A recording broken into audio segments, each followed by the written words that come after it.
రాష్ట్రంలో ప్రతి ఒక్కరు వాళ్ళు అనుకుంటున్నారంటే అడుగు చేస్తున్నారంటే ఇవాళ 80 ఓట్ల పైసలక మెజారిటీతో గెలుస్తున్నాడు. ఓడిపోతాడు రాజేంద్ర ప్రసాద్ అన్న వాళ్ళంతా కూడా ఎంత అఖండమైన మెజారిటీతో గెలిచాడంటే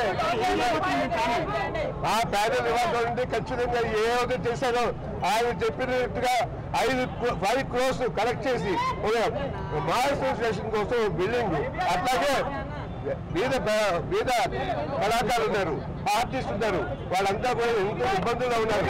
అలాంటి వాళ్ళ కోసం ఖచ్చితంగా వాళ్ళకి పెన్షన్ ఇవ్వడమే కాకుండా నేను 7 సంవత్సరాల క్రితం మా అసోసియేషన్కి సినిమా వాళ్ళకి 7 ఎకరాలు భూమి కేసీఆర్ గారు ఎక్కడైతే ఫామ్ వస్తుందో దాని దగ్గరలో ఇచ్చా. అక్కడ ఖచ్చితంగా మామూలుగా మా ఎలక్షన్స్ సాధారణంగా ఇట్లాంటి డిస్ప్యూట్ లేకుండా జరుగుతున్నాయి. ఈసారి డిస్ప్యూట్స్ తో జరిగాయి.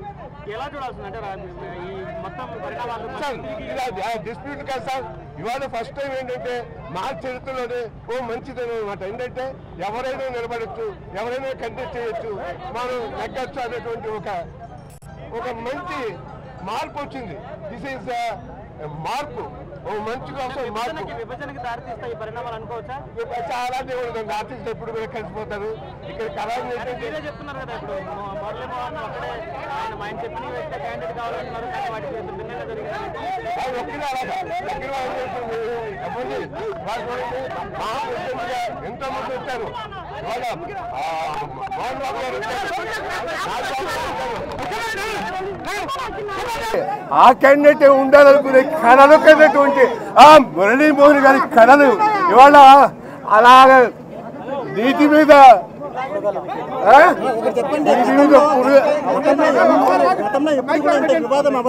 అనుకుంటున్నారంటే అడుగు చేస్తున్నారంటే ఇవాళ 80 ఓట్ల పైసలక మెజారిటీతో గెలుస్తున్నాడు. ఓడిపోతాడు రాజేంద్ర ప్రసాద్ అన్న వాళ్ళంతా కూడా ఎంత అఖండమైన మెజారిటీతో గెలిచాడంటే ఆ ప్యానెల్ ఇవ్వాలంటే ఖచ్చితంగా ఏదైతే చేశారో ఆయన చెప్పినట్టుగా 5 crores కలెక్ట్ చేసి మా అసోసియేషన్ కోసం బిల్డింగ్, అట్లాగే మీద కళాకారులు ఉన్నారు, ఆర్టిస్ట్ ఉన్నారు, వాళ్ళంతా కూడా ఎంతో ఇబ్బందుల్లో ఉన్నారు. అలాంటి వాళ్ళ కోసం ఖచ్చితంగా వాళ్ళకి పెన్షన్ ఇవ్వడమే కాకుండా నేను 7 సంవత్సరాల క్రితం మా అసోసియేషన్కి సినిమా వాళ్ళకి 7 ఎకరాలు భూమి కేసీఆర్ గారు ఎక్కడైతే ఫామ్ వస్తుందో దాని దగ్గరలో ఇచ్చా. అక్కడ ఖచ్చితంగా సార్ ఇది డిస్ప్యూట్ కాదు సార్. ఇవాళ ఫస్ట్ టైం ఏంటంటే మా చరిత్రలోనే మంచిదని అనమాట. ఏంటంటే ఎవరైనా నిలబడచ్చు, ఎవరైనా కంటెస్ట్ చేయొచ్చు, మనం నెగ్గచ్చు అనేటువంటి ఒక మంచి మార్పు వచ్చింది. దిస్ ఈజ్ మార్పు, మంచి కోసం మార్పు. చాలా దేవుడు ఆర్టిస్ట్ ఎప్పుడు కూడా కలిసిపోతారు. ఇక్కడ కళలు ఏంటంటే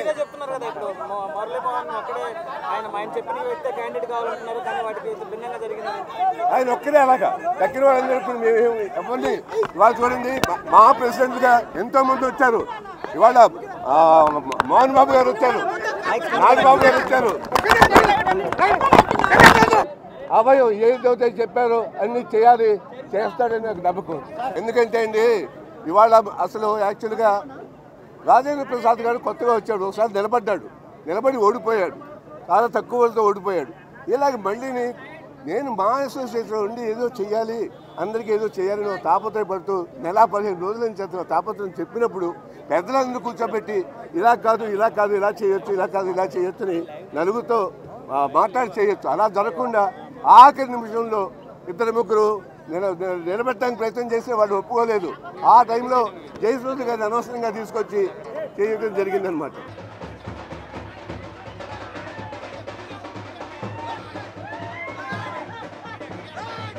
క్షణంలో మేము హీరోలమే, కానీ మేము ఏమైతే హామీలు ఇచ్చామో ఈ 2 ఏళ్లలో ఆ హామీలు నెరవేర్చుకున్న రోజే నిజమైన హీరోలు. పేద ప్రజలు మాకు ఎంతో అండగా ఉండి మమ్మల్ని గెలిపించారు. వాళ్ళందరికీ పేరున మనస్ఫూర్తిగా నాకు కృతజ్ఞతలు. అంతేకాదు మీడియా వారి సపోర్ట్ కానీ నేను ఎప్పటికీ మర్చిపోలేను. ఈ విజయం నిజంగా చెప్పాలంటే మీడియా మమ్మల్ని గెలిపించింది. మేము నలుగురమే, మా నలుగురు వెంట మీ మీడియా అంతా ఉంది. మీ రుణం నేను కానీ మా రాజేంద్ర ప్రసాద్ కానీ కాదంబరి కిరణ్ కుమార్ కానీ ఏడి శ్రీరామ్ కానీ ఎవరు తీసుకున్నాం. ఇది మాకు నిజంగా పెద్ద విజయమే. కానీ అసలైన విజయం ఎప్పుడంటే మేము ఇచ్చిన హామీలు నెరవేర్చినప్పుడు. అది అక్కడ అనౌన్స్ చేస్తారు, పైన అనౌన్స్ చేస్తారు. దాదాపుగా నేను ఒక 35-40 ఓట్ల మెజార్టీతో నేను గెలిచానమ్మా. రాజేంద్ర ప్రసాద్ గారు 87. ఇంక నెక్స్ట్ మేము అనుకున్న పనులు చేసేసి నెక్స్ట్ యంగ్ హీరోస్ చాలా మందికి వచ్చారు. ఈ బాధ్యతలన్నీ వాళ్ళ చేతులు పెడితే వాళ్ళు ఇంకా దీన్ని ముందుకు తీసుకెళ్తారు. మేము వాళ్ళు ముందుకు రమ్మని కోరుకున్నాం హీరోస్ అందరినీ. మేము పెద్ద హీరోస్ సపోర్టు, పెద్ద డైరెక్టర్ సపోర్ట్ లేకుండా మేము ఏం చేయలేం. వాళ్ళందరి సపోర్టు మాకు ఉంటుందని ఈ క్షణంలో డెఫినెట్గా మేము చేయవలసిన పని ఒకటి ఉంది.